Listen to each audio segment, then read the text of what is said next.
Hello everyone, welcome two is engineering. आज का जो हमारा सेशन है वो एक ही टॉपिक से रिलेटेड डिफरेंट डिफरेंट पॉइंट पे डिपेंडेंट है और वो टॉपिक है विस्कोसिटी। विस्कोसिटी को हम हमारे फर्स्ट लेक्चर में एज अ प्रॉपर्टी भी डिस्कस कर चुके हैं और आज हम लोग इसे इन डिटेल स्टडी करेंगे। उसके बाद हम लोग स्टडी करेंगे न्यूटन्स लॉ ऑफ विस्कोसिटी और उसका डेरिवेशन भी हम लोग देखेंगे और आखिर में हम लोग डिस्कस करेंगे क्लासिफिकेशन ऑफ फ्लूइड, जिसमें न्यूटन्स लॉ ऑफ विस्कोसिटी को भी कंसिडर किया जाता है। Before starting our today's session, let's have a look on content slide. आज के सेशन में हम लोग सबसे पहले स्टडी करेंगे कंसेप्ट ऑफ विस्कोसिटी कि विस्कोसिटी होती क्या है। उसके बाद हम लोग देखेंगे न्यूटन्स लॉ ऑफ विस्कोसिटी, इसका डेरिवेशन, डायग्राम वगैरह सब कुछ हमें आज देखना है। उसके बाद हम लोग देखेंगे टाइप्स ऑफ फ्लूइड, जिसके अंदर हम लोग न्यूटन्स लॉ ऑफ विस्कोसिटी को कंसिडर करते हैं। और आखिर में हम लोग देखेंगे effect of temperature on liquid and gases, means बढ़ते हुए टेम्परेचर का लिक्विड एंड गैसेस के विस्कोसिटी पे क्या असर होता है, क्या इफेक्ट होता है, वो सब कुछ आज हम लोग स्टडी करेंगे। उसके अलावा सब्सक्राइब टू दिस चैनल, जहाँ आप लोगों को इंजीनियरिंग टॉपिक के एक्सप्लेनेशन प्रोवाइड किए जाते हैं, पीपीटी के फॉर्म में नोट्स प्रोवाइड किए जाते हैं और उसके अलावा एक free of cost online MCQ type test arrange की हुई होती है, जिसकी लिंक डिस्क्रिप्शन बॉक्स में दी हुई है। आप जाके उसे भी ट्राई कर सकते हो, जो इसी वीडियो पे डिपेंडेंट है। Let's begin with this slide. तो सबसे पहले देखते हैं कि विस्कोसिटी को और दूसरे कौन कौन से टर्मिनोलॉजीज से हम लोग जानते हैं, ये यूज करते हैं विस्कोसिटी के लिए दूसरे टर्मिनोलॉजीज। विस्कोसिटी को हम लोग डायनामिक विस्कोसिटी भी कहते हैं, एब्सोल्यूट विस्कोसिटी भी कहते हैं, कोएफिशिएंट ऑफ विस्कोसिटी यानी म्यू, ठीक है, इसे हम लोग म्यू से रिप्रेजेंट करते हैं। ठीक है, अब देखते हैं इसकी definition. Property of fluid which offers resistance to movement of one layer over another adjacent layer is called as viscosity. या फिर इसकी दूसरी डेफिनेशन है, property of fluid which offers resistance to its own flow is called as viscosity. ठीक है, यानी इस animation में आप लोग देख सकते हो कि जो फ्लूइड है ये कंटिन्यूअसली नीचे गिर तो रहा है, ठीक है, बट विस्कोसिटी की वजह से ये फ्रीली फ्लो नहीं हो पा रहा है, बह नहीं पा रहा है। ठीक है, इस जगह अगर वाटर होता तो फ्रीली बह के दूर चला जाता, बट ये लेयर बाय लेयर एक दूसरे को रेजिस्ट कर रहे हैं, हर एक लेयर, और फ्लो को रेजिस्ट कर रहे हैं। ठीक है, तो लिक्विड की इसी प्रॉपर्टी को हम लोग कहते हैं विस्कोसिटी। जनरली रेगुलर लाइफ में आप लोगों ने सुना होगा चिपचिपापन या गाढ़ापन, तो इसका टेक्निकल टर्मिनोलॉजी अगर हम लोग सही से देखें तो वो है विस्कोसिटी। ठीक है, इसका एसआई सिस्टम में यूनिट है न्यूटन सेकंड पर मीटर स्क्वायर, सीजीएस सिस्टम में यूनिट होता है पॉइज, और एक पॉइज बराबर होता है 0.1 न्यूटन सेकंड पर मीटर स्क्वायर। अब विस्कोसिटी को और थोड़ा सा आसान करके समझ लेते हैं कि विस्कोसिटी होती क्या है। जनरली हम लोगों ने देखा होगा या स्टडी किया होगा कि हम लोग किसी भी सॉलिड चीज को अगर फोर्स लगाते हैं, ठीक है, पुल करते हैं या फिर पुश करते हैं, तो एक अपोजिट डायरेक्शन में फोर्स एक्ट करता है, जिसे हम लोग फ्रिक्शन कहते हैं। ठीक है, जैसे इस डायग्राम में दिखाया हुआ है कि ये एक ब्लॉक को पुश कर रहा है, अपोजिट डायरेक्शन में फोर्स लगा रहा है, तो इस फोर्स के अपोजिट डायरेक्शन में एक फोर्स एक्ट कर रहा है, जिसे हम लोग फ्रिक्शन कहते हैं, और फ्रिक्शन होता है सॉलिड बॉडीज में। उसी तरह से लिक्विड्स में होता है विस्कोसिटी। ठीक है, अब यहाँ पे हम लोगों ने तीन अलग अलग लिक्विड्स दिखाए हुए हैं। ठीक है, एक वाटर है, एक ऑयल है और एक हनी।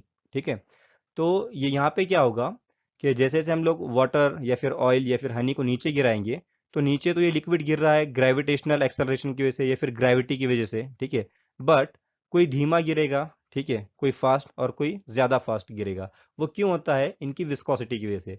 जिस फ्लूइड की विस्कोसिटी ज्यादा होगी वो धीमा गिरेगा, ठीक है, जिसकी कम होगी वो ज्यादा फास्ट गिरेगा। यानी गिर क्यों रहा है फ्लूइड? ग्रेविटी की वजह से। और स्पीड कम ज्यादा क्यों हो रही है? ये रेजिस्टेंस जो क्रिएट हो रहा है विस्कोसिटी की वजह से। ठीक है, और विस्कोसिटी जो होती है बेसिकली उसके अंदर कोहेसिव फोर्स का बहुत बड़ा रोल होता है। जिस भी लिक्विड में कोहेसिव फोर्स ज्यादा होगा उसकी विस्कोसिटी ज्यादा होगी। जैसे इस एनिमेशन में आप लोग देख सकते हो। ठीक है, यहाँ पे तीन लिक्विड साइमल्टेनियसली गिर रहे हैं। ठीक है, तो पहला वाला फास्ट है, दूसरे वाले की स्पीड मीडियम है, थर्ड वाले की स्पीड और स्लो है। ठीक है, ये क्यों हो रहा है? तीनों गिर तो रहे हैं ग्रेविटेशनल फोर्स की वजह से, ग्रेविटी की वजह से नीचे की तरफ गिर रहे हैं। फर्स्ट वाला ज्यादा फास्ट गिर रहा है, सेकंड वाला मीडियम स्पीड से गिर रहा है, थर्ड वाला स्लो स्पीड से गिर रहा है। ठीक है, तो इसका मतलब क्या हुआ कि थर्ड वाले की विस्कोसिटी ज्यादा है, इसलिए उसको रेजिस्टेंस का सामना ज्यादा करना पड़ रहा है नीचे आने के लिए। ठीक है, फर्स्ट वाले की विस्कोसिटी कम है, इसीलिए वो इजीली नीचे आ जा रहा है। ठीक है, उसी के साथ साथ जो कोहेसिव फोर्स है वो इस थर्ड वाले फ्लूइड का ज्यादा है। ठीक है, कोहेसिव फोर्स है थर्ड वाले फ्लूइड का ज्यादा है। अब कोहेसिव फोर्स क्या होता है, हम लोगों ने फर्स्ट लेक्चर में स्टडी किया था कि एक ही मॉलिक्यूल के बीच में जो अट्रैक्शन अट्रैक्शन होता है या फिर अट्रैक्टिव फोर्स होता है, ठीक है, एक ही लिक्विड या फिर एक ही सॉलिड के अंदर जो सेम टाइप के मॉलिक्यूल होते हैं उनके बीच में जो भी अट्रैक्शन होता है या फिर अट्रैक्टिव फोर्स होता है उसे हम लोग कोहेसिव फोर्स कहते हैं। तो जितना ज्यादा कोहेसिव फोर्स होगा लिक्विड में उतनी ही ज्यादा उसकी विस्कोसिटी होगी। ठीक है, तो ये होती है विस्कोसिटी जो फ्लूइड के मोशन को या फ्लो होने को रेजिस्ट करती है। ठीक है, अब इस स्लाइड में हम लोग देखेंगे डेरिवेशन ऑफ विस्कोसिटी। ठीक है, पिछले स्लाइड में हम लोग देख चुके हैं कि लिक्विड का जो रेजिस्टिव फोर्स होता है जो खुद के फ्लो को रेजिस्ट करता है लिक्विड, उस प्रॉपर्टी को हम लोग कहते हैं विस्कोसिटी। वो लिक्विड और गैसेस में ही होगा, अगर वो सॉलिड में होगा तो उसे हम लोग कहेंगे फ्रिक्शन, और लिक्विड और सॉलिड में होगा तो विस्कोसिटी। ठीक है, तो अब विस्कोसिटी का हम लोग डेरिवेशन देखते हैं कि किस तरह उसकी इक्वेशन डिराइव करनी है। ठीक है, तो कंसिडर कीजिए कि यहाँ पे एक फिक्स्ड प्लेट है, ठीक है, और यहाँ पे एक लिक्विड भरा हुआ है। ठीक है, स्टैटिक लिक्विड है, ठहरा हुआ लिक्विड है। ठीक है, उसके ऊपर हम लोगों ने दूसरी प्लेट रख दी जो कि फ्लोट कर रही है। ठीक है, डूब नहीं रही है, फ्लोट कर रही है। ठीक है, तो ये फ्री टू मूव है, ये फिक्स है, ये मूव नहीं कर सकती, और ये वाली फ्री टू मूव है। ये दोनों के बीच का डिस्टेंस है y। ठीक है, और ये फ्लूइड तो अभी रुका हुआ है, तो हम लोग क्या करेंगे, इस ऊपर वाली प्लेट को हल्का सा पुश कर देंगे इस डायरेक्शन में। ठीक है, इस डायरेक्शन में हम लोग फोर्स लगाएंगे। ठीक है, फोर्स F लगाएंगे इस डायरेक्शन में। तो क्या होगा कि इस प्लेट को लगी हुई जो लेयर होगी उस वो एक वेलोसिटी पकड़ लेगी, और उसकी वजह से ये जो रुका हुआ फ्लूइड था इस डायरेक्शन में थोड़ा सा फ्लो होना शुरू हो जाएगा। ठीक है, तो इसमें हम लोगों के पास क्या है कि वेलोसिटी ग्रेडियंट। ठीक है, ग्रेडियंट मतलब क्या, कि जिस तरह से ये वेलोसिटी धीरे धीरे धीरे हमें कम होती हुई दिखाई दे रही है। ठीक है, वेलोसिटी का धीरे धीरे कम होना, ग्रेजुअली कम होना या बढ़ जाना, उसे हम लोग कहेंगे वेलोसिटी ग्रेडियंट। ठीक है, तो हम लोगों ने फोर्स तो इस वाली प्लेट पे लगाया था, तो इससे लगी हुई जो लेयर होगी लिक्विड की उसकी वेलोसिटी सबसे ज्यादा होगी। ठीक है, उसके बाद उससे कम उसके नीचे वाली, उससे कम उसके नीचे वाली, उससे कम सबसे नीचे वाली। ठीक है, अब ये सबसे कम क्यों है, क्योंकि इस डायरेक्शन में या फिर इस प्लेट पे हम लोगों ने कोई भी फोर्स नहीं लगाया हुआ, ये फिक्स्ड प्लेट है। ठीक है, तो इस फोर्स की वजह से वेलोसिटी यहाँ पे सबसे ज्यादा है और यहाँ पे सबसे कम है। तो मतलब जो वेलोसिटी ग्रेडियंट है, इसका मतलब क्या होता है वेलोसिटी ग्रेडियंट का, कि सबसे पहले अगर हम लोग ये वेलोसिटी कंसिडर करें, ठीक है, तो जैसे जैसे हम लोग वाई डायमेंशन में ऊपर जाएंगे तो हमें वेलोसिटी बढ़ती हुई दिखेगी। ठीक है, डीवी, मतलब जैसे जैसे वाई चेंज होगा वैसे वैसे वी चेंज होगी। ठीक है, D Y means change in Y, D V means change in velocity. जैसे जैसे हम लोग वाई चेंज करेंगे, ठीक है, जैसे जैसे हम लोग वाई बढ़ाते जाएंगे वैसे वैसे वेलोसिटी भी बढ़ती जाएगी। ठीक है, तो ये होता है वेलोसिटी ग्रेडियंट। तो हमारा फोर्स डायरेक्टली प्रोपोर्शनल करेगा वेलोसिटी ग्रेडियंट को, मतलब जितना फोर्स हमने लगाया है यहाँ पे वेलोसिटी ज्यादा मिलेगी, फिर कम कम कम कम होते हुए ये यहाँ पे फिक्स्ड वाली प्लेट की तरफ आएगी। उसके अलावा हमारा जो लगाया हुआ फोर्स है वो डायरेक्टली प्रोपोर्शनल करता है एरिया को, मतलब इस प्लेट का जितना ज्यादा एरिया होगा उतना ही ज्यादा फोर्स हम लोग लगा पाएंगे। ठीक है, वरना अगर कोई ऐसी प्लेट होगी कि जिसे हम पकड़ भी नहीं पा रहे हैं तो क्या ही हम फोर्स लगा लेंगे उसके ऊपर। ठीक है, तो ये अगर फोर्स लगाने के लिए हमें एरिया अगर बड़ा अवेलेबल होगा तो हम लोग ज्यादा फोर्स लगा पाएंगे। आप और अच्छी तरीके से समझ पाओगे इस डायग्राम के अंदर। ठीक है, तो कंसिडर कीजिए कि ये मूविंग प्लेट है और ये वाली फिक्स्ड प्लेट है, और ये जो लेयर्स आपको दिख रहे हैं ये लिक्विड के लेयर्स है। ठीक है, तो ये जितना बड़ा एरिया होगा उतना ही बड़ा हम लोग फोर्स लगा पाएंगे। मतलब पहले मैं एक हाथ से धक्का दे पा रहा था, फिर मैंने एरिया बढ़ा दिया प्लेट का, तो मैं अब दो हाथ से पुश कर सकता हूँ। मतलब फोर्स की क्वांटिटी बढ़ जाती है, कब बढ़ेगी, जब एरिया बढ़ेगा। तो मतलब हमारा फोर्स डायरेक्टली प्रोपोर्शनल करता है एरिया को भी। ठीक है, वेलोसिटी ग्रेडियंट फोर्स पे डिपेंडेंट है, जितना हम लोग फोर्स लगाएंगे उतनी ज्यादा यहाँ होगी और कम कम कम होते हुए यहाँ आ जाएगी, फोर्स पे डिपेंडेंट है। ठीक है, उसके बाद ये हमारा एरिया डायरेक्टली हमारा फोर्स जो है हमने लगाया था वो डायरेक्टली प्रोपोर्शनल करता है एरिया पर भी, मतलब जितना बड़ा एरिया हम लोग को अवेलेबल होगा उतना ज्यादा हम लोग फोर्स लगा पाएंगे। तो यहाँ पे सिंपली इक्वेशन बनती है F is directly proportional to area into velocity gradient. इस इक्वेशन को हम लोग कहते हैं वेलोसिटी ग्रेडियंट, यानी क्या, चेंज इन वेलोसिटी। जैसे जैसे y बढ़ेगा वैसे वैसे v बढ़ेगा, या फिर जैसे जैसे y चेंज होगा वैसे वैसे v चेंज होगा। यहाँ पे कोई भी कांस्टेंट वैल्यू नहीं मिलेगी, मतलब y फ्रैक्शन में भी अगर बढ़ जाता है तो v के अंदर हम लोगों को वेरिएशन देखने को मिलेगा। इसे हम लोग कहते हैं वेलोसिटी ग्रेडियंट। उसके बाद हम लोग क्या करते हैं कि ये लिमिट, यहाँ पे प्रोपोर्शनैलिटी लिमिट निकाल के हम लोग इक्वेशन ले लेते हैं और एक कांस्टेंट ले लेते हैं। ठीक है, ये a हम लोगों ने इधर ले आया। ठीक है, f बाय ए, यानी f बाय ए क्या होता है, stress, force upon area is equal to stress. तो यहाँ पे ये होगा शेयर स्ट्रेस, क्योंकि हम लोग फ्लूइड के पैरेलली फोर्स अप्लाई कर रहे हैं। तो ये हो जाएगा shear stress is equal to mu into DV by D Y. ठीक है, तो ये म्यू कहाँ से आया, ये लिमिट ऑफ प्रोपोर्शनैलिटी है। हम लोगों ने ये प्रोपोर्शनैलिटी वाला जो साइन है, सिंबल है, इसे हम लोगों ने निकाल दिया, और यहाँ पे हम लोगों ने लिया लिमिट ऑफ प्रोपोर्शनैलिटी जो रिप्रेजेंट करता है विस्कोसिटी को। ठीक है, mu is equal to dynamic viscosity और कोएफिशिएंट ऑफ डायनामिक विस्कोसिटी, या फिर इसे कोएफिशिएंट ऑफ विस्कोसिटी भी कहते हैं। ठीक है, ये टेम्परेचर के साथ चेंज होता है। ठीक है, तो यहाँ पे dv बाई डी वाई क्या रिप्रेजेंट कर रहा है, velocity gradient, mu dynamic viscosity या फिर coefficient of viscosity, F by A क्या रिप्रेजेंट कर रहा है, शेयर स्ट्रेस। ठीक है, तो ये एक सिंपली डेरिवेशन है या फिर एक इक्वेशन है विस्कोसिटी की। ठीक है, तो हम लोगों को विस्कोसिटी अगर निकालनी होगी तो क्या करना पड़ेगा, यहाँ पे ये वैल्यूज इधर चले जाएंगे, मतलब यहाँ पे एफ बाई ए है तो यहाँ पे मल्टीप्लाई में आ जाएगा D Y by D V, तो ये हम लोगों को म्यू की वैल्यू मिल जाएगी। ठीक है, तो ये सिंपल सी डेरिवेशन ऑफ विस्कोसिटी। और एक बात मैं आप लोगों को बता दूं कि हम लोगों ने सिंपल एक प्लेट वाले फॉर्मेट में देखा हुआ है, इसी का हम लोग अगर पाइप वाले फॉर्मेट में स्टडी करेंगे तो ये जो हमारा फॉर्मेट है ये बस हाफ पोर्शन ऑफ पाइप को ही अप्लाई होगा, मतलब यहाँ से इतना। ठीक है, यहाँ से इतना, मतलब यहाँ से जैसे जैसे हम लोग y चेंज करेंगे तो हमें वेलोसिटी बढ़ती हुई दिखेगी, फिर और y हम लोग चेंज करेंगे तो वेलोसिटी कम होती हुई दिखेगी। ठीक है, तो वहां पे भी हम लोग ये इक्वेशन देख सकते हैं, अप्लाई कर सकते हैं। अब देखते हैं न्यूटन्स लॉ ऑफ विस्कोसिटी क्या होता है। तो सबसे पहले इसका हम लोग स्टेटमेंट स्टडी कर लेंगे। It states that tangential shear stress is proportional to the velocity gradient in direction perpendicular to the fluid layers। या फिर इसका और एक दूसरा सिंप्लीफाइड स्टेटमेंट है, अ fluid is said to be Newtonian fluid if shear stress is directly proportional to shear strain।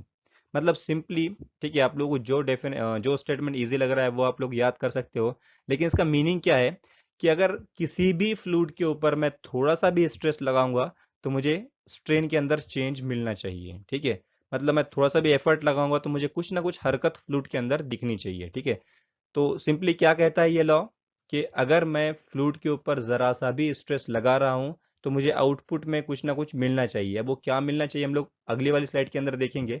इस slide के अंदर जो स्टेटमेंट दी हुई है आप लोगों को जो इजी लग रहा है वो आप लोग यूज कर सकते हो, थ्योरेटिकल एग्जाम में ये पूछता है और एमसीक्यू टाइप में भी इसका स्टेटमेंट पूछ सकता है, या फिर ये जो एक्सप्रेशन है ये पूछ सकता है, या फिर इसके मीनिंग पूछ सकता है। ठीक है, डीवी यानी change in velocity, D Y यानी change in distance, tau tangential shear stress है या फिर शेयर स्ट्रेस भी हम लोग इसे कहते हैं। और सिंपली क्या है इसका लॉ कि अगर मैं किसी भी फ्लूइड पे शेयर स्ट्रेस लगाऊंगा तो मुझे शेयर स्ट्रेन मिलेगी या फिर वेलोसिटी ग्रेडियंट मिलेगा। ठीक है, दोनों में से कुछ भी कह लीजिए। ठीक है, उसके बाद अगर हम लोग ये लिमिट ऑफ प्रोपोर्शनैलिटी हटा देंगे तो यहाँ हमें म्यू डालना पड़ेगा, जैसा हम लोगों ने पिछली स्लाइड में देखा था। ठीक है, म्यू क्या है, कोएफिशिएंट ऑफ विस्कोसिटी, ये क्या है, वेलोसिटी ग्रेडियंट, और ये शेयर स्ट्रेस। ठीक है, अब इस लॉ को हम लोग प्रैक्टिकली अगले वाली स्लाइड में देखेंगे कि क्या होता है। अब इस स्लाइड में हम लोग देखेंगे कि न्यूटन्स लॉ होता क्या है, या फिर एक्चुअली कंसेप्ट क्या है न्यूटन्स लॉ का। न्यूटन ने क्या कहा था कि हर उस फ्लूइड को न्यूटनियन फ्लूइड कहा जाएगा जिसके अंदर shear stress is directly proportional to shear strain, या फिर shear stress is directly proportional to velocity gradient. ठीक है, इसका मतलब क्या था कि अगर फ्लूइड पे यानी लिक्विड और गैस पे हम लोग जरा सा भी एफर्ट लगाएंगे तो हमें कुछ ना कुछ वेलोसिटी में चेंज मिलना चाहिए। ठीक है, इसी को हम लोग समझते हैं। सबसे पहले हम लोग लेंगे एक सॉलिड बॉडी। ठीक है, उसके ऊपर हम लोगों ने क्या किया कि शेयर स्ट्रेस अप्लाई किया। देखिए पैरेलल फोर्सेस हैं, हम लोगों ने क्या किया कि शेयर स्ट्रेस अप्लाई किया।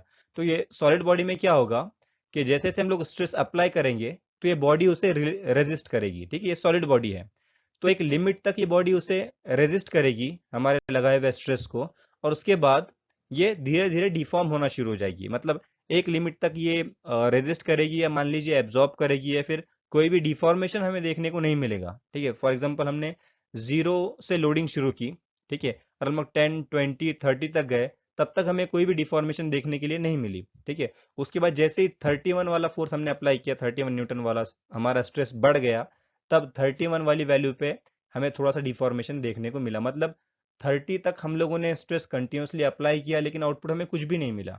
तो ये सॉलिड बॉडी है, तो ये तो सेटिस्फाई नहीं कर रहा है कि मतलब हम अगर थोड़ा सा भी स्ट्रेस लगाएं तो हमें कुछ ना कुछ चेंज मिलना चाहिए स्ट्रेन के अंदर या फिर वेलोसिटी के अंदर।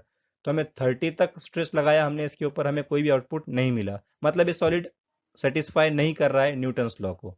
अब देखते हैं लिक्विड और गैस में क्या होता है। ठीक है, अब यहाँ पे आप लोग देख सकते हैं कि लिक्विड के अंदर सिंपली अगर हम लोग हाथ भी फिराएं, ठीक है, जरा सा भी स्ट्रेस लगाएं तो यहाँ पे क्या होगा, ये वेव्स बन जाएगी।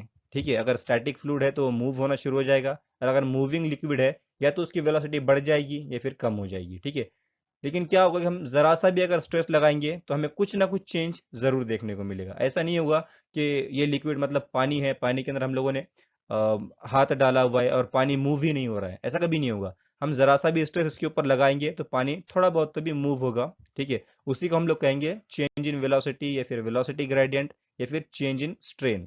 ठीक है, वैसे हम लोग अगर एयर का एग्जांपल ले ले, एयर में अगर सिंपली हम लोग हाथ वेव करें तो हवा मूव होती है। जैसे जनरली हम लोग अगर कभी कभी हवा से भी मतलब हाथ से भी हम लोग हवा लेते हैं। ठीक है, तो इससे इसका मतलब क्या है कि अगर हम लोगों ने हवा में जरा सा भी स्ट्रेस लगाया तो हवा मूव हो जाएगी। ठीक है, हवा हमारे हाथ के लगाए हुए स्ट्रेस को रेजिस्ट नहीं करेगी, ना वाटर करेगा ना हवा करेगी, यानी ये दोनों फ्लूइड क्या कर रहे हैं, रेजिस्ट नहीं कर रहे हैं। ठीक है, इसका मतलब क्या है कि हम लोग जितना स्ट्रेस लगा रहे हैं उतना हम लोगों को स्ट्रेन मिल रहा है या फिर वेलोसिटी ग्रेडियंट मिल रहा है, चेंज इन वेलोसिटी मिल रहा है। जैसे यहाँ पे एक वेविंग हैंड है, ये जितना वेव करेगा जितना हिलेगा उतनी ही हवा की वेलोसिटी कम ज्यादा होती रहेगी। ठीक है, यहाँ पे ये हाथ है, जितना ये हाथ मूव करेगा या फिर जितना ये हाथ स्ट्रेस लगाएगा उतनी ही पानी की वेलोसिटी कम या ज्यादा होती रहेगी। तो न्यूटन्स लॉ क्या कहता है कि हर वो फ्लूइड जिसके अंदर stress is directly proportional to strain is called as Newton's law, sorry Newtonian fluid. तो हम लोग न्यूटन फ्लूइड के लिए कंडीशन क्या रखेंगे कि हम लोग अगर जरा सा भी स्ट्रेस लगाएंगे तो कुछ ना कुछ वेलोसिटी ग्रेडियंट या फिर स्ट्रेन के अंदर चेंज हम लोगों को मिलना चाहिए, डायमेंशन के अंदर चेंज हम लोगों को मिलना चाहिए, और वो हो रहा है लिक्विड में और एयर में या फिर गैसेस में। सॉलिड में वो नहीं मिलेगा। ठीक है, ये वही इक्वेशन है जो पिछले स्लाइड में हम लोगों ने देखी हुई है। ठीक है, क्यों हम लोगों ने वापस लिखा हुआ है यहाँ पे, अगर हम लोग ये प्रोपोर्शनैलिटी वाली लिमिट निकालते हैं तो हमें यह कोएफिशिएंट लगाना पड़ेगा। ठीक है, जो कि होता है हमारा विस्कोसिटी। ठीक है, तो सिंपल यही था कि हर वो लिक्विड जिसमें स्ट्रेस डायरेक्टली प्रोपोर्शनल करता है वेलोसिटी ग्रेडियंट को, उस लिक्विड को हम लोग कहेंगे न्यूटोनियन लिक्विड। अब इस स्लाइड में हम लोग देखते हैं कि टाइप्स ऑफ फ्लूइड कौन कौन से हैं। तो very first type is ideal fluid. ठीक है, आइडियल फ्लूइड हम लोग किसे कहेंगे, a fluid having no viscosity is and is incompressible is called as ideal fluid. ठीक है, ऐसा फ्लूइड जिसके अंदर विस्कोसिटी नहीं है, बिल्कुल भी विस्कोसिटी नहीं है, मतलब उसके अंदर किसी भी तरह का कोई भी रेजिस्टिव फोर्स नहीं है। ठीक है, और वो इनकम्प्रेसिबल है, मतलब कंप्रेस हो ही नहीं सकता, तो उसे हम लोग कहेंगे आइडियल फ्लूइड। ये एक इमेजिनरी कंसेप्ट है, रियल लाइफ में नहीं होता है। ठीक है, उसके बाद है real fluid. A fluid having viscosity is called as real fluid. हर वो फ्लूइड जिसके अंदर विस्कोसिटी है उसे हम लोग कहेंगे रियल फ्लूइड, चाहे वो वाटर हो, ऑयल हो, हनी हो या कुछ और हो। ठीक है, उसके अंदर विस्कोसिटी है, हम लोग उसे कहेंगे रियल फ्लूइड। ठीक है, न्यूटोनियन फ्लूइड। ठीक है, न्यूटोनियन फ्लूइड क्या होता है, अ fluid in which shear stress is directly proportional to velocity gradient is called as Newtonian fluid. ठीक है, हर वो फ्लूइड जिसके अंदर शेयर स्ट्रेस या फिर लगाया हुआ फोर्स कुछ ना कुछ हमें चेंज देता है, वेलोसिटी ग्रेडियंट देता है, वेलोसिटी के अंदर कोई ना कोई चेंज देता है, तो उसे हम लोग कहेंगे न्यूटोनियन फ्लूइड। ठीक है, इसका एग्जांपल है एयर है, वाटर है, अल्कोहल है, केरोसिन है। मतलब इसके अंदर हम लोग जरा सा भी हाथ या फिर किसी और चीज से भी अगर हिला दें या फिर फोर्स लगा दें या फिर स्ट्रेस लगा दें तो कुछ ना कुछ हमें वेलोसिटी में चेंज मिलेगा, चाहे वो एयर हो, वाटर हो, अल्कोहल या फिर केरोसिन हो। ठीक है, उसके बाद है नॉन न्यूटोनियन फ्लूइड। ठीक है, a fluid in which shear stress is not proportional to velocity gradient is called as Newtonian fluid. Example toothpaste, gel, grease. ठीक है, तो अभी हम लोगों ने ये एग्जांपल क्यों लिए है कि जिसके अंदर क्या होगा कि हम लोग कुछ फोर्स लगाएंगे और हमें कुछ भी स्ट्रेन या फिर वेलोसिटी ग्रेडियंट नहीं मिलेगा। जैसे टूथपेस्ट एक थिक लिक्विड है, ठीक है, सेमी सॉलिड लाइक है, जेल हो गया या फिर ग्रीस हो गया। इसके अंदर क्या होगा कि हम लोग जब भी फोर्स लगाएंगे तो हमें सडनली कोई चेंज नहीं दिखेगा। जब हम लोग एक लिमिट के बाद फोर्स बढ़ा देंगे उसके बाद हम लोगों को कुछ ना कुछ चेंज देखने मिलेगा। अब यही सारे कंसेप्ट, यही सारे इक्वेशंस या फिर यही सारे टाइप्स हम लोग ग्राफ के ऊपर समझेंगे नेक्स्ट स्लाइड में। अब इन ग्राफ की हेल्प से हम लोग समझेंगे कि टाइप्स ऑफ फ्लूइड किस तरह से होते हैं। तो यहाँ पे हम लोगों ने ग्राफ प्लॉट किया है स्ट्रेस वर्सेस स्ट्रेन के अंदर। वो सिर्फ इसीलिए क्योंकि हम लोगों ने न्यूटन इन फ्लूइड के स्टेटमेंट के अंदर पढ़ा था कि tangential shear stress is directly proportional to shear strain, या फिर शेयर स्ट्रेन को हम लोग वेलोसिटी ग्रेडियंट भी कहते हैं। तो स्ट्रेन की जगह पे हम लोग वेलोसिटी ग्रेडियंट भी लिख सकते हैं, ठीक है।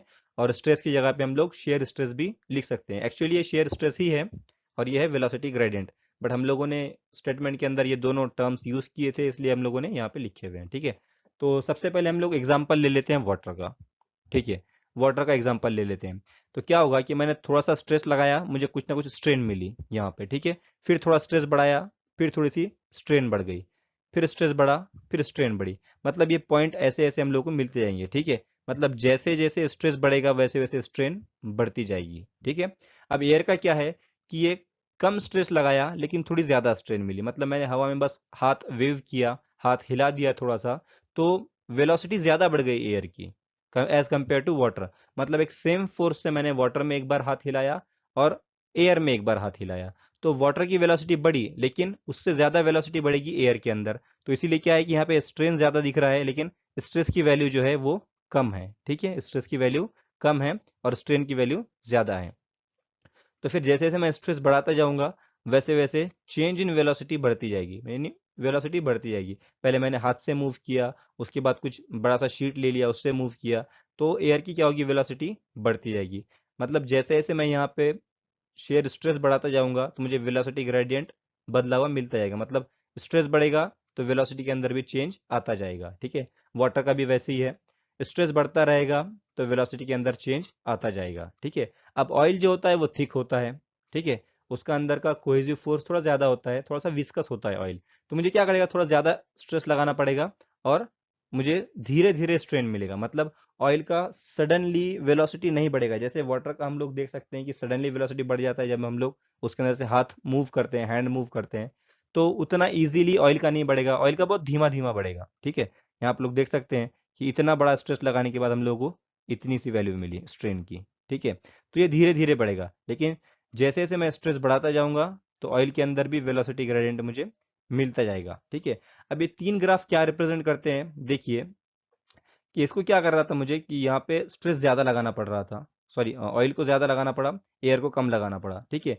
एयर को मुझे स्ट्रेस कम लगाना पड़ा लेकिन वेलोसिटी ग्रेडियंट अच्छा खासा मिल गया, मुझे ज्यादा मिला। इसका मतलब एयर की विस्कोसिटी कम है एज कंपेयर टू वाटर, ठीक है। जैसे जैसे हम लोग ये कर्व में लाइन ऊपर ऊपर जाते जाएंगे विस्कोसिटी बढ़ती जाएंगी। मतलब एयर की विस्कोसिटी कम है, उसके बाद विस्कोसिटी है वाटर की, उससे ज्यादा विस्कोसिटी है ऑयल की। अब यहाँ अगर मैं और एक ग्राफ प्लॉट कर दूं, ये होगी हनी की विस्कोसिटी। मतलब जैसे जैसे ये ग्राफ ऊपर जाते जाएंगे वैसे वैसे विस्कोसिटी बढ़ती जाएगी। विस्कोसिटी बढ़ेगी तो क्या होगा, मुझे थोड़ा सा स्ट्रेस ज्यादा लगाना पड़ेगा और स्ट्रेन कम कम मिलती जाएगी, लेकिन ये डायरेक्टली प्रोपोर्शनल होगा। जैसे जैसे मैं स्ट्रेस बढ़ाऊंगा स्ट्रेन मिलेगी ही मिलेगी मुझे, ठीक है। और मान लीजिए ये कोई ऐसा फ्लूइड है, ठीक है, जिसपे मैं कोई स्ट्रेस ही ना लगाऊं, यहीं पे रखा हुआ है, और वो डायरेक्टली वेलोसिटी में चेंज देना शुरू हो जाए, फिर वेलोसिटी ग्रेडियंट मुझे मिलने लगे। मतलब मैं कोई स्ट्रेस लगा ही नहीं रहा हूँ और मुझे कुछ ना कुछ यहाँ पे वेलोसिटी ग्रेडियंट मिल रहा है, तो उसे हम लोग कहेंगे आइडियल फ्लूइड, जो एक्चुअल लाइफ में एग्जिस्ट नहीं करता, ठीक है। हमें कुछ ना कुछ स्ट्रेस लगाना पड़ेगा तभी हम लोगों को वेलोसिटी में चेंज मिलेगा। तो आइडियल फ्लूइड वाली लाइन कहाँ आएगी, इस वाले एक्सिस पे, ये स्ट्रेन वाले एक्सिस पे आएगी आइडियल फ्लूइड वाली लाइन, ठीक है। जैसे जैसे हम लोग ये ऊपर की तरफ जाएंगे तो विस्कोसिटी बढ़ेगी।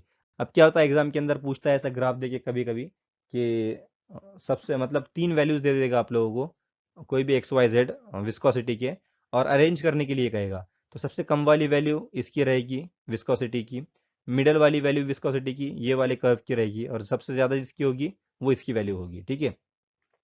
उसके बाद ये तो होगा न्यूटोनियन फ्लूइड का। उसके बाद हम लोग देखते हैं नॉन न्यूटोनियन फ्लूइड, ठीक है। नॉन न्यूटोनियन फ्लूइड होता क्या है एक्चुअली, कि मैंने स्ट्रेस लगाना शुरू किया और मुझे कोई भी स्ट्रेन नहीं मिली है, फिर चेंज इन वेलोसिटी नहीं मिला, फिर मैंने और धीरे से थोड़ा सा स्ट्रेस बढ़ा दिया, ठीक है, फिर भी मुझे कोई स्ट्रेन नहीं मिला। फिर जब मैं यहाँ जाके पहुंचा और उसके बाद थोड़ा सा स्ट्रेस लगाया तो मुझे कुछ ना कुछ स्ट्रेन की वैल्यू मिली यहाँ पे, ठीक है। फिर मैं धीरे से स्ट्रेस बढ़ाता गया तो मुझे स्ट्रेन की वैल्यू बढ़ती हुई मिली, ठीक है। तो इतना जो स्ट्रेस लगाया हमने वो तो वेस्ट चला गया, ठीक है।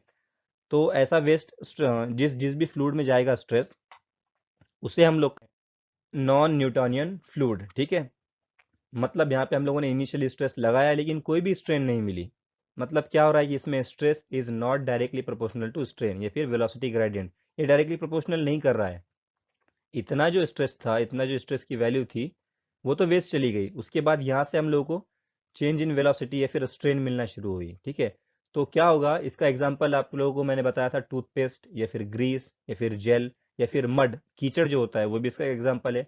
कि आप लोग क्या कर लीजिए कि एक हाथ से एक भरा हुआ ग्रीस का जो टैंक होगा, उसके अंदर आप लोग हाथ डाल के मूव कीजिए।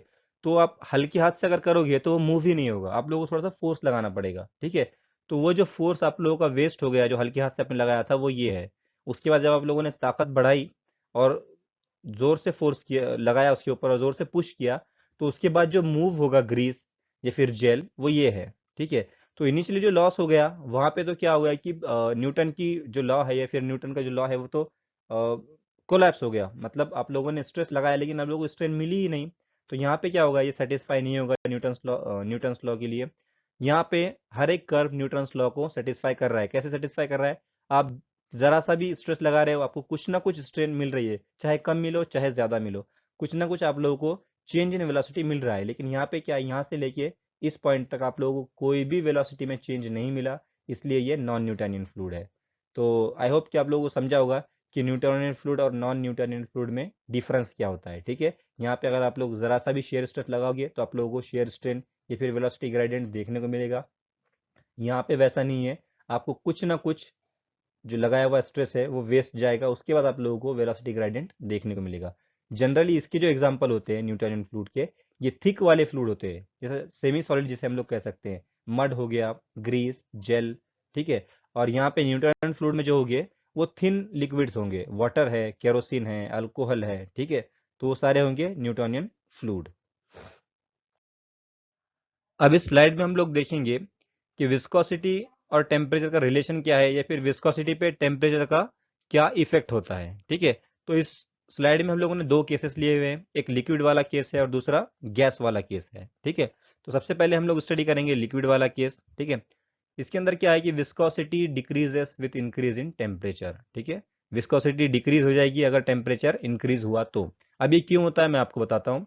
कि कंसिडर कीजिए कि एक पाइप के अंदर से एक लिक्विड फ्लो हो रहा है। ठीक है, और अगर मैं इसको गर्म करूंगा तो पहले तो ये इस फॉर्म में होंगे। ठीक है, नॉर्मल टेम्परेचर एंड प्रेशर पे वाटर के मॉलिक्यूल्स इस फॉर्म में होंगे। अगर मैं इनको हीट प्रोवाइड करूंगा तो इनके इंटर मॉलिक्यूलर डिस्टेंस जो है वो बढ़ जाएगा। ठीक है, ये मॉलिक्यूल्स एक दूसरे से और दूर दूर चले जाएंगे। ठीक है, और इसके अंदर का जो कोहेसिव फोर्स है वो कम होता जाएगा। ठीक है, डिस्टेंस बढ़ेगा तो कोहेसिव फोर्स कम होता जाएगा। कोहेसिव फोर्स क्या होता है, अट्रैक्शन बिटवीन सेम मॉलिक्यूल्स। ठीक है, तो वो फोर्स या फिर वो जो क्वांटिटी है वो कम होती जाएगी। तो मैंने आप लोगों को बताया था कि कोहेसिव फोर्स अगर ज्यादा होगा तो विस्कोसिटी ज्यादा होगी, कोहेसिव फोर्स कम होगा तो विस्कोसिटी कम होगी। तो यहाँ पे क्या होता है कि टेम्परेचर जब बढ़ता है तो इनके बीच का जो फासला है, जो डिस्टेंस है मॉलिक्यूल्स के बीच का, वो बढ़ जाता है और कोहेसिव फोर्स कम हो जाएगा। ठीक है, कोहेसिव फोर्स कम होगा तो विस्कोसिटी कम होगी। ठीक है, इसलिए यहाँ पे कहा गया है कि viscosity decreases with increase in temperature. तो सिंपली यहाँ पे क्या होता है कि viscosity is inversely proportional to temperature. ठीक है, आप लोगों को ये स्टेटमेंट भी पूछ सकता है ट्रू और फॉल्स के लिए एमसीक्यू में, कि is it true or false कि viscosity inversely proportional to the temperature. तो ये राइट है। क्यों राइट है, कि विस्कोसिटी क्या होगी, अगर टेम्परेचर बढ़ा तो विस्कोसिटी कम होगी, टेम्परेचर घटा तो विस्कोसिटी वापस से बढ़ जाएगी। ठीक है, विस्कोसिटी क्यों बढ़ेगी, टेम्परेचर अगर कम होगा तो ये डिस्टेंस भी कम हो जाएगा और कोहेसिव फोर्स बढ़ जाएगा। कोहेसिव फोर्स बढ़ेगा तो विस्कोसिटी बढ़ेगी, कोहेसिव फोर्स कम होगा तो विस्कोसिटी कम हो जाएगी। ठीक है, तो यहाँ पे क्या है, viscosity is inversely proportional to temperature. अब देखते हैं गैस वाला केस। ठीक है, इसके अंदर क्या है statement, viscosity increases with increase in temperature. मतलब क्या है, गैसेस के अंदर अगर हम लोग टेम्परेचर बढ़ा दें तो विस्कोसिटी भी बढ़ जाएगी। तो ऐसा क्यों होता है, एक्चुअली अगर हम लोग देखें कि एक पाइप के अंदर से एक गैस फ्लो हो रही थी, ये पार्टिकल्स होते हैं, ऑब्वियसली इनके एटम्स के बीच का फासला ज्यादा होता है, डिस्टेंस ज्यादा होता है। जब हम लोग इन्हें गर्म करते हैं, हीट प्रोवाइड करते हैं, ठीक है, तो ये क्या होता है कि गैस की जो पार्टिकल है वो रैंडमली फ्लो होना चालू हो जाते हैं। ठीक है, तो ये रैंडमली फ्लो होने की वजह से, ठीक है, ये गर्म करने के बाद गैस के जो पार्टिकल्स होते हैं, जो एटम्स होते हैं, वो एनर्जाइज्ड हो जाते हैं। ठीक है, एक हीट एनर्जी वो लोग गेन कर लेते हैं और रैंडमली मूव होना शुरू हो जाते हैं। अब इस रैंडम मोशन की वजह से वो पार्टिकल्स एक दूसरे से टकरा जाते हैं। ठीक है, एक दूसरे से टकराने की वजह से उनका जो फ्लो था वो डिस्टर्ब हो जाता है और उनके फ्लो के अंदर रेजिस्टेंस पैदा होता है। इसीलिए कहते हैं कि जब गैसेस का टेम्परेचर बढ़ता है तो विस्कोसिटी भी बढ़ जाती है, और टेम्परेचर कम होगा तो विस्कोसिटी कम होगी। क्यों कम होगी?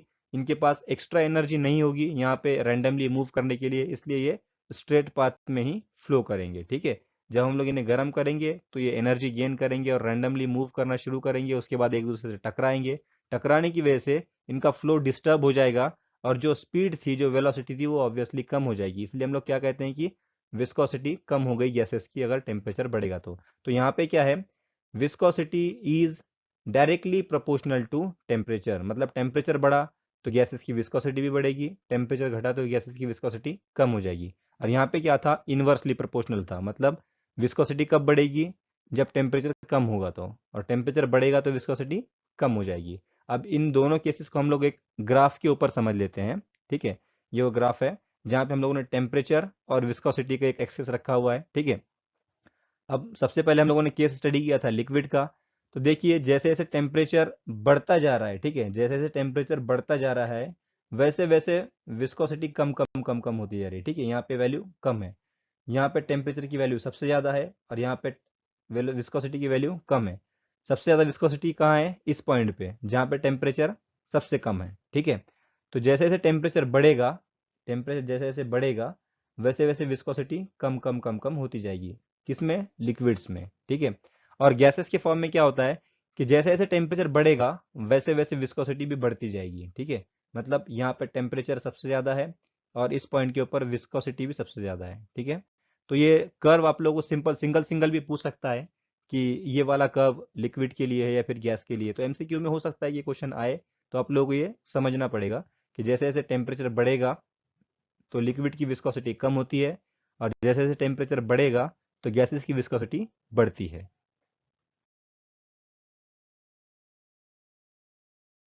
सो that's what about our today's session. I hope कि आज जो भी पॉइंट हम लोगों ने डिस्कस किया आप लोगों को सारे के सारे समझे होंगे। आज डिस्कस किए हुए पॉइंट्स में 2 मार्क्स के लिए जनरली आप लोगों को हो सकता है कि पूछे कि विस्कोसिटी की डेफिनेशन क्या है, या फिर न्यूटन्स लॉ ऑफ विस्कोसिटी क्या है, या फिर टाइप्स ऑफ फ्लूइड कौन कौन से है। और अगर 4 मार्क्स के लिए क्वेश्चन आया तो आप लोगों को पूछेगा कि Newton's law of viscosity with derivation. तो आप लोगों को क्या करना है कि न्यूटन्स लॉ के स्टेटमेंट लिखना है जो भी आप लोगों को याद हो। ठीक है, जो दो डेफिनेशन या फिर स्टेटमेंट हम लोगों ने देखे थे, उसमें से जो भी आपको याद होगा वो आप लोगों को लिखना है। फिर वो 2 प्लेट्स वाली डायग्राम बनानी है, और उसके नीचे के 2 इक्वेशंस लिख देना है, और म्यू का फुल फॉर्म भी लिख देना है। ठीक है, तो ये हो गया डेरिवेशन, ये 4 मार्क्स के लिए पूछ सकता है। उसके अलावा टाइप्स ऑफ फ्लूइड भी 4 मार्क्स के लिए पूछ सकता है, चारों की चारों डेफिनेशंस। या फिर effect of temperature on viscosity भी 2 मार्क्स के लिए आप लोगों को पूछ सकता है। तो ये थे आज के टॉपिक से रिलेटेड क्वेश्चन जो एग्जाम में आप लोगों को आ सकते हैं।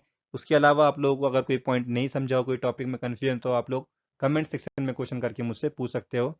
आई will feel more happy to answer you. Thank you, thanks for the watching.